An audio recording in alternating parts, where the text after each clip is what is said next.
Hey you guys, it's Psycho, and I'm going to go ahead and talk about what I did and did not like about Guild Wars 2, though it is mostly, flip that around so I look at the lens, it is mostly good. Like, most of it was sweet.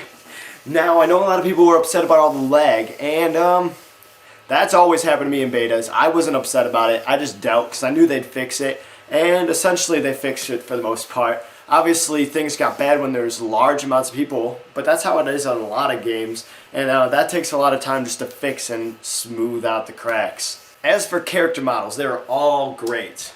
I know there's a lot of complaints about the Norn, but I kind of liked the male Norn. It didn't bother me. I didn't see what was the big deal about it.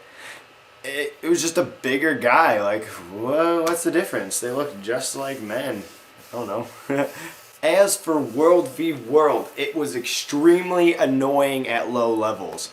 I know that they say that you can do it by, you could level up through it all, and I guess you could later on in the game when you're playing with people who are already level 80 or like 60. You don't need to be max level to barely do it, but the problem is you need siege weapons in it. You need them, and the biggest thing was money wasn't to be found. There wasn't much money in the game yet because we're all really low. And the fact that a siege weapon costs 4 silver was kind of difficult to do.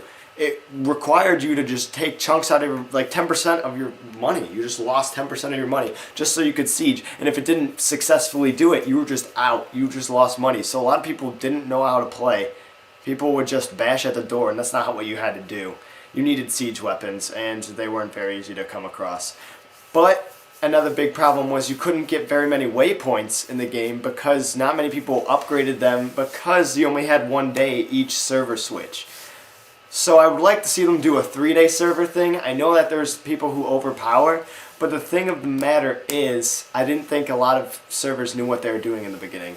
Although there was things like the Reddit server and the YouTuber server and things like that where we just kind of had our own followings that just over. I didn't lose on either server I was on, because I was on the Reddit server and then I was on essentially the YouTuber server. Like every YouTuber I really know, minus like obviously the big ones, but like Guild Wars 2 YouTubers, there's a lot of them on our server in Desolation. As for structured PvP, it was awesome. However, I didn't like that they allowed more than 5v5s in it. That was dumb. That was really dumb. If I wanted to be swarmed by enemies, I would play World v World. I don't want to be fighting 8 people, 1v8ing people. Like a 1v5 is not nearly as bad. You can kind of get away. 1v8 is stupid. It's just not even, no. That's like, it's like a over 50%. That's like a 60% increase. Like, what? What? But anyways. As for PvE, it was awesome. I loved PvE. I've never loved PvE. I didn't like how there was those hearts. I didn't like hearts. And I didn't like that if you're in a group. I would love if you were in a group of people, it would all count towards the same goal. I didn't like that when you were with a group, you'd have to stand around and wait for your friends to finish a heart. That didn't seem like fun like they were going for. Like that flow. The flow of the game. It didn't flow.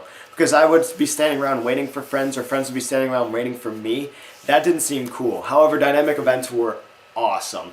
I would like to see more of them into the game, and I feel like one of the biggest reasons why we didn't see more is because there was hardly any room for failure. Because there were so many people in the starter area was never allowed to develop. You would just always win the dynamic event because you always had like 800 people fighting the dynamic events at any given time. If no one was around those dynamic events, they would go through and cities would be lost and things of that nature would not have happened if no one was there around to do it. So that's something to think about. For example, I have a video uploading right now about that giant fight. We were further into the game where there weren't as many people around and it was later at night. So it made it so that the giant guy came in and just killed everybody, and then we had to go and save that. If people were around already, that would have never happened in the first place. So I think as we get further into the game and the world becomes bigger because you're allowed to explore more and there's more people in different areas, the dynamic events will feel way more dynamic than they did right now. Because I know that we repeated a lot of dynamic events, but that's only because there was no room for failure. We were always constantly doing the start of the dynamic event. We were never doing what would happen if you lost. You know what I'm saying? Underwater combat was a little lackluster. The reason being is because it seemed like you were just stronger underwater.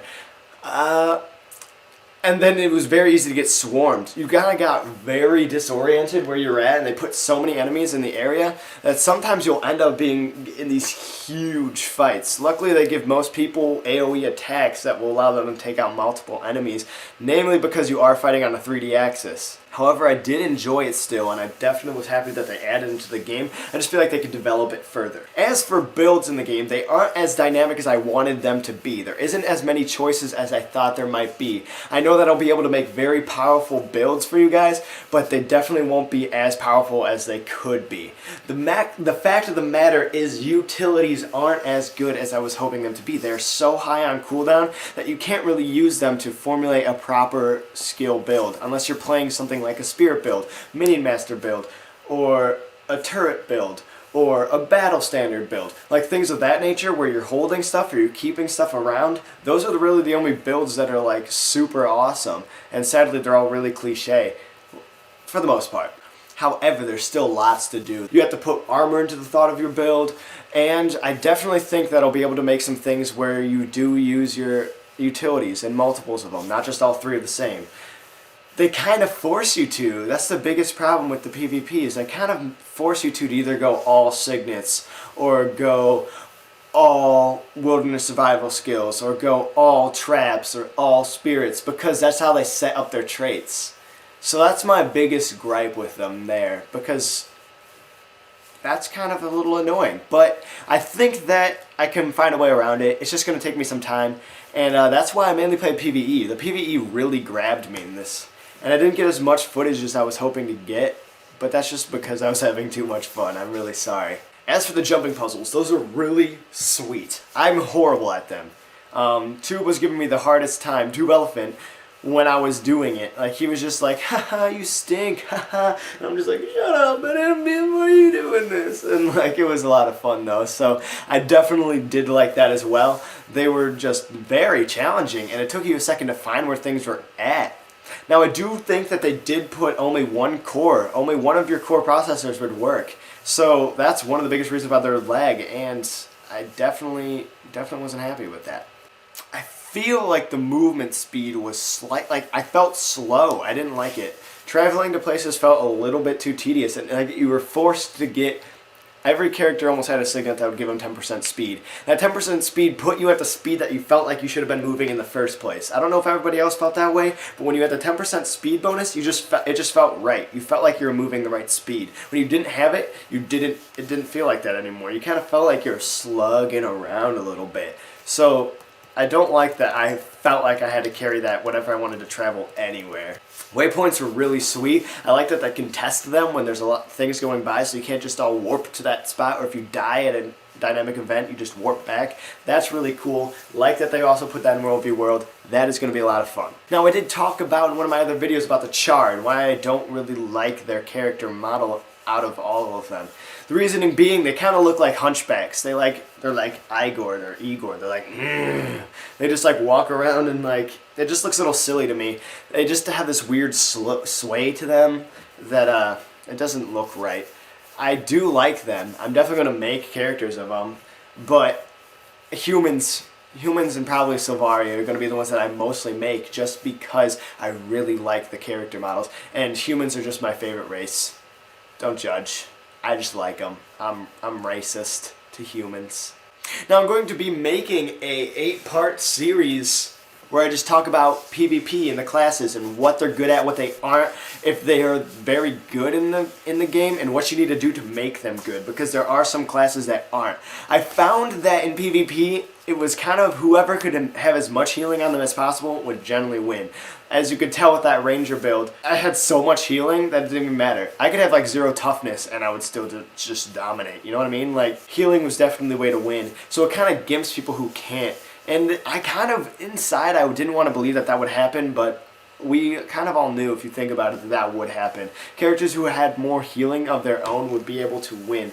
So what it kind of did, and I'm going to just do a little spoiler on the thief, is if you did not pick a thief who could stealth a lot, he was gimped hardcore. If you wanted to just play like a thief that wanted to get up close but not stealth, you couldn't really do it. Because if you were just singled out, you couldn't heal yourself enough. You only had that stealth heal or whatever heal you decided to take, but let's be honest, the stealth heal was the only one that was really worth taking because of how good stealth is in this game. But if you didn't take like a cloak build, you were just kind of done. There wasn't as much you could do. And you'd have to go like pistols or something of that nature to really supplement yourself.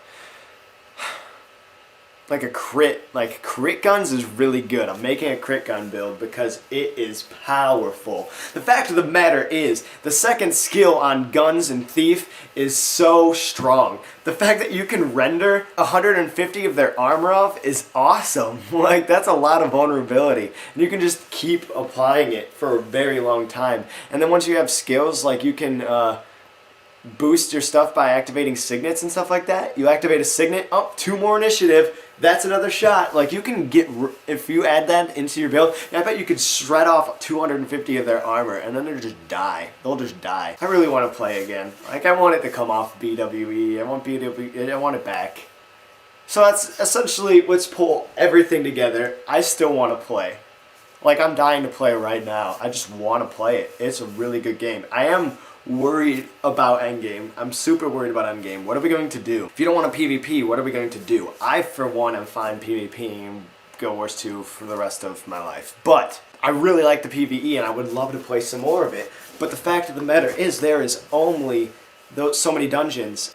Alright, and my friend Kai just told me about how it seemed unreasonably hard for no reason, and it felt just a little boring. Now, she obviously didn't play the go-through where you get to explore. That might be a lot more fun. But what do you do? Like, what are we going to do afterwards? Once we finish all those dungeons and have the armor we want? Do we just World v World? Is World v World essentially the end game? If it is, fine. I'm fine with World v World being the end game. But for the PvEers who don't want to World v World, what do you do? Be completely honest though, like once siege engines are affordable, things like that, the towers and stuff will be trading hands constantly. Maybe not the keeps, but the towers will be all the time.